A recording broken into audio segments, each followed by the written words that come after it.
All rise. Veuillez vous lever. The International Criminal Court is now in session.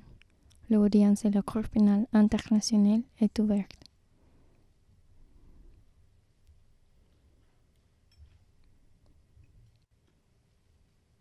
Please be seated. Veuillez vous asseoir.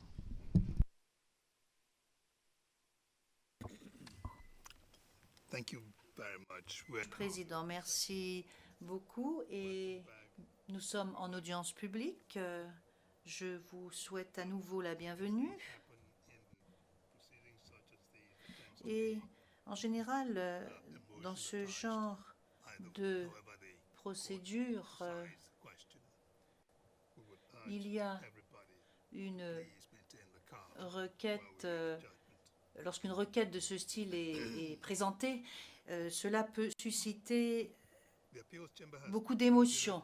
Toutefois, la Cour vous demande et vous exhorte à garder le calme. La Chambre d'appel a pris en considération de façon très circonspecte les arguments oraux et écrits présentés par les parties et les participants dans l'appel du procureur interjeté contre la décision orale rendue le 16 janvier 2019 par la Chambre de première instance, par laquelle elle n'avait pas fait droit à la requête présentée par le procureur qui souhaitait imposer des conditions à la mise en liberté de M. Laurent Gbagbo et de M. Charles Blé Goudet suite à leur acquittement. Je vais maintenant vous présenter le résumé de l'arrêt de la Chambre d'appel.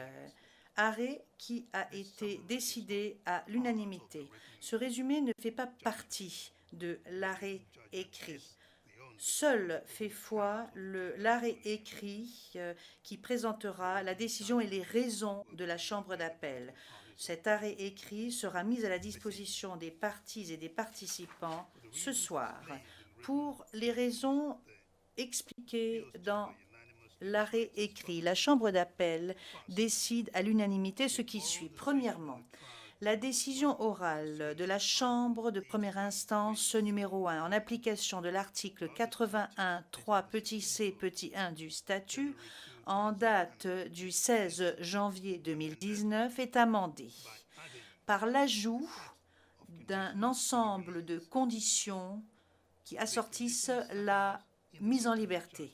Les conditions énoncées dans le texte de l'arrêt sont imposées à M. Gbagbo et à M.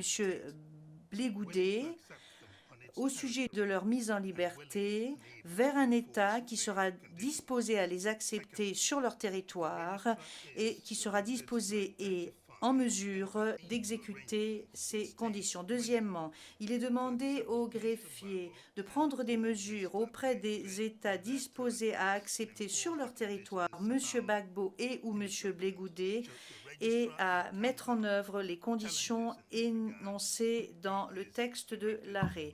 Si le greffier venait à rencontrer des difficultés à cet égard, il lui est demandé d'en informer la Chambre d'appel sans retard. Troisièmement, le greffier peut également prendre des mesures appropriées et nécessaires provisoirement eu égard à la mise en liberté avec condition en attendant la conclusion des accords avec les États. Quatrièmement, la Chambre d'appel peut modifier les conditions de la mise en liberté à l'avenir, proprio motu ou sur requête d'une partie ou d'un participant. Cinquièmement, la Chambre d'appel ne fait pas droit à la demande présentée par le procureur suivant laquelle la Chambre d'appel devrait demander à la Chambre de première instance numéro 1 de fournir une déclaration intégrale et motivée de ses conclusions eu égard à l'acquittement de M. Blé Goudet et de M. Gbagbo aussi rapidement que faire se peut et de préférence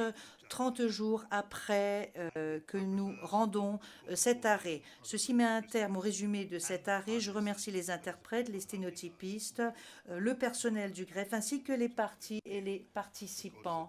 La séance est maintenant levée.